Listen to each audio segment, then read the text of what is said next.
You know that God provide the fire, we provide the sacrifice. Moja kati ya dhabihu ambayo watu haijui, kuna dhabihu inaitwa dhabihu ya imani.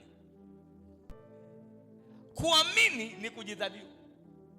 Wakati wengine wanasema hapa huwezi kupita, wewe unasema nitapita. Wakati wengine wanawachekelea kwa sababu mnazunguka kwenye ukuta wa Yeriko, wanasema hawa wanachanganyikiwa, wanaimba mapambio hapa. Lakini ninyi mnafanya dhabihu ya imani yenu kwa sababu mnamwamini Mungu atakuja kuitikisa hii misingi ya ukuta wa Yeriko, nanyi mtafanya nini? Mtapita.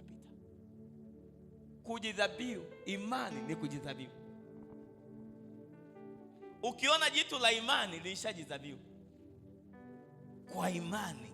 Abel alitoa sadaka yake ikakubaliwa, lakini ya Kaini ilikataliwa. Kwani si wote walitoa sadaka? Sio isu sadaka, isu ni dhabihu. Dhabihu nini? Ni imani. Wote walitoa sadaka, wote zilikuwa nzuri. Hamna sadaka iliyokuwa nzuri au mbaya. Kilichotofautisha nini ulichokiambatanisha na sadaka? Is faith, ni imani. Na nielewa vizuri. Kinachokujibu wewe sio wingi wa maombi, sio masaa ya maombi, ni imani iliyoambatana na maombi. Mwenye haki wangu ataishi kwa imani, akisitasita roho yangu haina furaha naye. Kila amwendeaye ni lazima aamini kwamba yupo, naye huwapa thawabu, zawadi, mema wale wamtafutao. Bidii isiyochanganywa na imani haina matunda.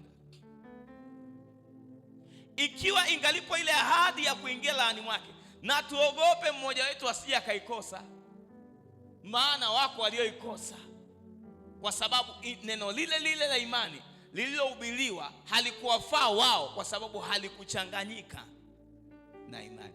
That's why the Bible says tumeokolewa kwa neema, kwa njia ya imani. Lakini ili mtu awe mnufaika wa wokovu, inatakiwa ahusianishe imani. Kwa hiyo imani ndiyo njia ya kupokea wokovu, ya kupokea chochote kilichomalizika msalabani. Imani.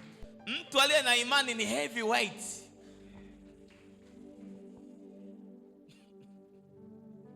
Mtu aliye na imani ana kishindo hata kama ni mwembamba.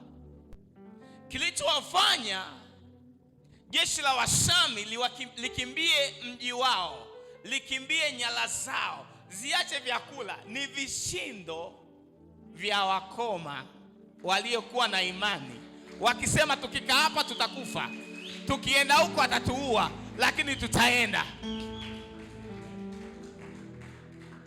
Kwa hiyo kishindo sio miguu yao.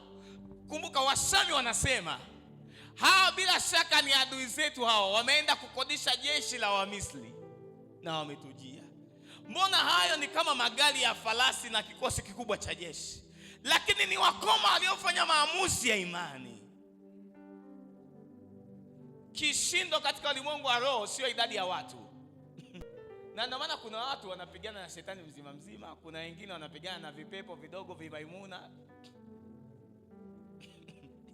Mapepo yale ya mtaani ambayo mtu yote anamvata njiani eti.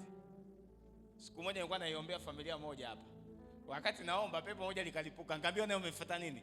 Mimi nilimpenda tu, nilikutana naye njiani.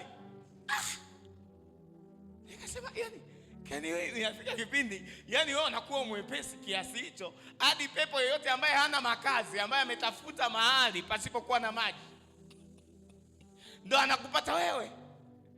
How vulnerable you are to become an asset of the kingdom of darkness.